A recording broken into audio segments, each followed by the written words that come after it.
This is the Spartan Body and Mind podcast. I'm your host, Seth Winterhalter, the Spartan Body and Mind, here to help men reclaim their manhood. We're helping you stop making stupid excuses. Stop with the apathy, stop with the frustration, stop with the stress and the overwhelm and all the reasons you're telling yourself that you can't get fit, that you can't have the life that you want to live. Let's stop those excuses and let's start taking extreme ownership and specific action on what really matters. And what matters? You taking ownership of yourself, you taking ownership of your relationships, you taking ownership of your purpose with this life, in your work, in your play, in your hobbies, in the totality of who you are. That's what we're here to do. So today on the podcast, here's what we're talking about. How to keep the spark alive. And I'm not talking about the bedroom. I'm not talking about your marriage. Maybe it will speak right to it. I don't know. That wasn't my intent. That wasn't my aim. My aim is how to keep the spark alive, navigating the transition from novelty to routine. We are 6 weeks away from the beginning of a brand new year, right? We're in the middle of February. And so I'll just ask you, how are those New Year resolutions going? How are the New Year's? Now, the statistics tell us that most of you, like 80% of you, have already bailed. You bailed by the end of January. You're like, it's not worth it. I'm done, tapping out. But some of you are in what's called the grind. You're in the grind. You're in the 6 weeks, right? They say it takes 12 weeks to create a habit, to really make a habit. It's one thing, I think it takes about 6 weeks to create the mindset to go, okay, this is kind of what I'm doing. That's why the grind starts to kick in. Now you have to ask yourself, is it worth it? Was it easier before? Was it more comfortable before? And we're going to look at that today. It's part of this. I think it takes 6 weeks for your mind, your body, just the reality of who you are to come to the conclusion of, wow, okay, this is what life is like now. Like the novelty, the fun, the excitement of starting a weight loss program, of getting to the gym, of whatever you undertook, right? The excitement of it is worn off, and now it just is what it is. So now you have to make a decision. Do I want this really to be the habit of my life, or do I go back to Netflix? You're hitting the grind. You're moving from novelty, excitement, and new to routine, habits, and rhythms. So here are 3 things, how to keep the spark alive. How do you navigate the transition from novelty to routine? How do you survive and push through the grind? 3 things. Number 1, first, you take an honest look at your past. Take an honest look. So since you're 6 weeks in now, you can look back to January 1st and say, who was I on January 1st? Who was I? How did I feel? What was I doing with my life? When I think about the grind and actually asking myself, like, am I motivated to go forward? Ask yourself, like, think about what you look like, what you felt like. Do you really want to go back to that? Like, do you really, like, when you think about how you feel now, how the foods that you're eating making you feel, how that workout makes you feel when you get it done, how you look when you look in the mirror, how it looks to see some pounds coming off the scale, how you, if you're 6 weeks in and you've been faithful, like I've got a guy in the Spartan program, he's lost 24 pounds so far, 24 pounds. He had to buy, he said the other day he had to buy new shorts. He had to buy new workout shorts because they kept falling down. That's pretty encouraging. That's pretty inspiring. So you have to think about, go back to the past. Now, here's the thing. Have you ever had an ex-boyfriend, an ex-girlfriend, right? And you get away from them for like 3 months and you're not dating yet. And you're like, oh, you start to get nostalgic. You start to remember not the crazy stuff about them, but all the good things. And you probably romanticize the good things. This is called crazy ex syndrome. Right? It's the same thing what you're hitting right now. You're hitting crazy ex syndrome. You're like, oh, it was so much better when I didn't have to go to the gym. It was so much better when I could eat all the ho-hos I wanted. It was so much better. Was it? Was it so much better? Or is it crazy ex syndrome?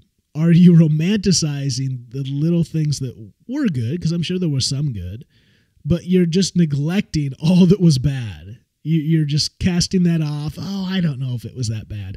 It was. That's why they were crazy, and that's why you're not together. So again, be encouraged by where you're at. Be encouraged by the results. Be encouraged by what you feel now versus really remember how you felt back then. The reason you made those resolutions was because you wanted to stop feeling the way that you were feeling. You wanted to stop that lifestyle and start something else. So that's number one. Take an honest look at your past. Not the crazy ex look, the honest look. Number two, take a hopeful look to your future. Remember, this is why I always have my clients, no matter with the Spartan program, right, or business clients, I want them to look to where they want to go. This starts everything like, what do you want to achieve? How much profit do you want to be making? How much weight do you want to lose? Like, let's really cast a realistic vision, because let's not just say, well, I want to look like Brad Pitt. Okay, great. You're like 300 pounds. Brad Pitt's like 150 pounds, maybe.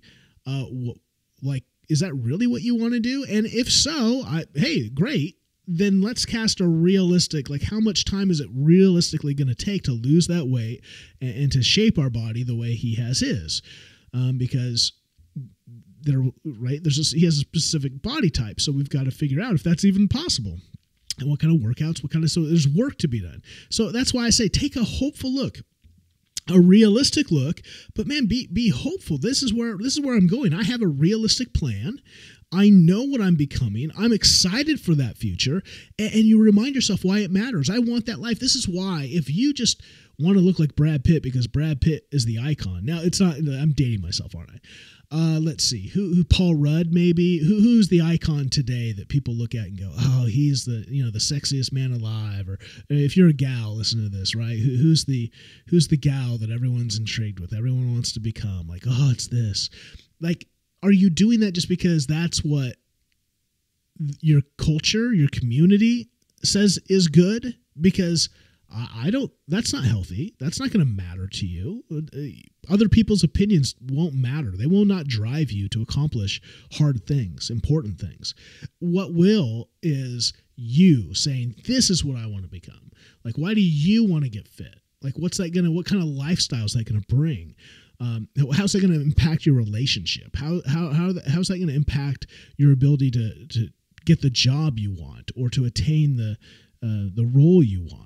How is that going to give you the energy personally to live the life you want to live? Like, you've got to make it matter to you. So make sure you paint a picture so that then it motivates you. You're excited about what you're becoming, so you can push through the grind by going, I'm seeing the results, and I'm this many steps closer. See that you're getting closer. Waypoints along the way, very important. So number one, an honest look at your past. Number two, a hopeful look to your future. Number three, a proper look at your present. Take a proper look. What do I mean by a proper look? Again, how do you feel right now? How do you don't just look back to what you were, you look to what you feel now. Like, again, I said, Drew's lost 24 pounds. That's the reality right now. That feels great. I had another client who just started, and the first week or two, he wasn't really seeing any results on the scale. We were dialing in the diet. I have a thing where I'm not, a lot of health coaches would just starve you right away because they want you to see results. And I understand the logic. The logic is if you see results right away, you get excited about it and they want to win. But really, here's what I think about that. I think, A, you're doing the wrong things.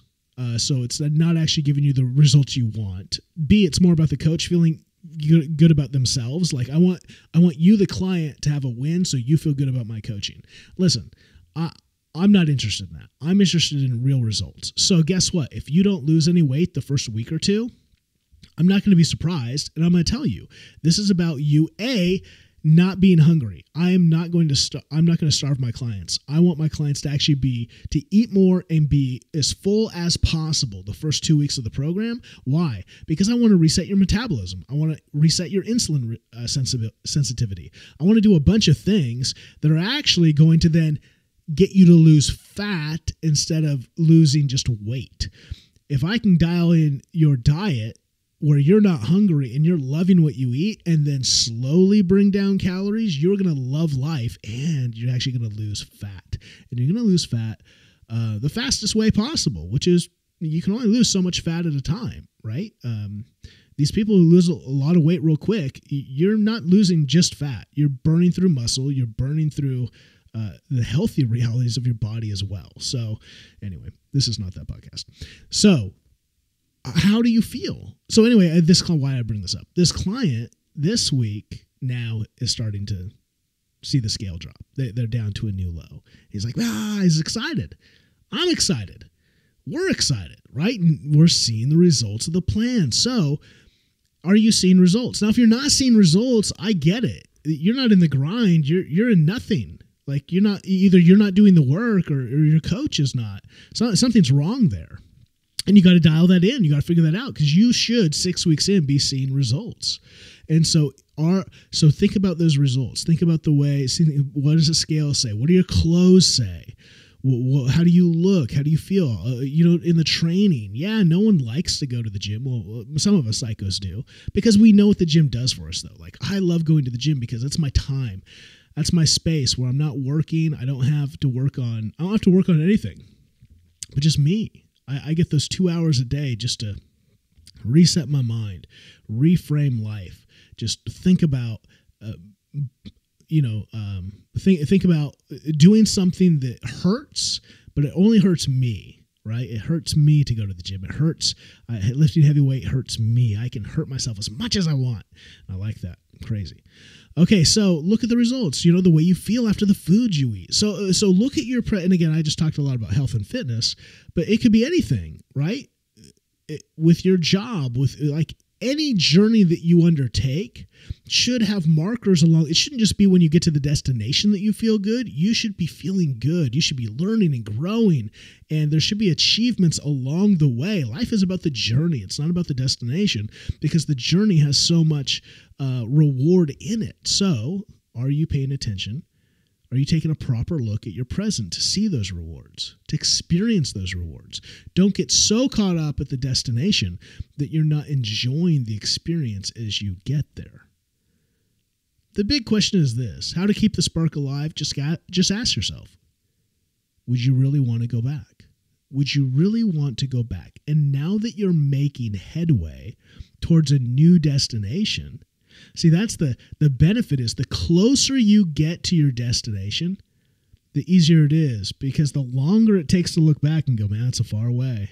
It's actually further to go backwards than it is to go forwards. I'll just keep going forward. Now, that's what's hard right now in a New Year's resolution is you're only 6 weeks in. Now, if your New Year's resolution was a small thing, then maybe you're fine. But see, that's why I like New Year's resolutions instead of, most people have New Year's goals, not New Year's resolution. A resolution is something you resolve, right? So if your goal is to I want to lose like 50 pounds of fat, that's a good goal. That's not a New Year's resolution. A resolution would be, I'm going to eat in such a way that's going to make me healthier and fitter. That's a resolution. The goal is that out of that, I will lose 50 pounds of fat weight that I don't need on my body. My resolution is to be active every day of the week. I'm going to, or for me, I would say I am going to be active 6 days a week. I'm going to go to the gym, or if I don't go to the gym, I'm going to do something active. I'm going to go walking. I'm going to do something that's going to have a higher level of activity than just normal existence. And then I'm going to have a day of rest. Great. Or maybe I'm going to do that 2 days. I'm going to have 5 days of some kind of intense activity and then, or activity, focused, intentional activity maybe. And then 2 days I'm going to rest. Great. That's a resolution. The result is the goal that I'm aiming for. Does that make sense? So I kind of went off a little tangent, but I think that's important because then you're like, oh, that's right. I'm not just making goals. I'm making resolutions. I'm changing my life. I'm changing the way I act in order to bring about a different experience, the experience that I want. So how do you keep the spark alive? How do you navigate the transition from novelty to routine? You do those 3 things. You take an honest look at your past. You take a hopeful look at your future. You take a proper look at your present. And you ask yourself, would you really want to go back? If we can help you, if I can help you, man, hit me up. Go to thespartanprogram.com, thespartanprogram.com, and see if our program would be the best thing for you to help you take control, to take ownership of yourself, of your relationships, and of your purpose and meaning in this life, your work, your play. If we can help, we'd love to have a conversation with you to see if that would be a fit for you. No matter what, go join the free Facebook group, Spartan Body and Mind. Join the community. There are people getting after it. I hope this encourages you, and I hope that you press through the grind. Until next time.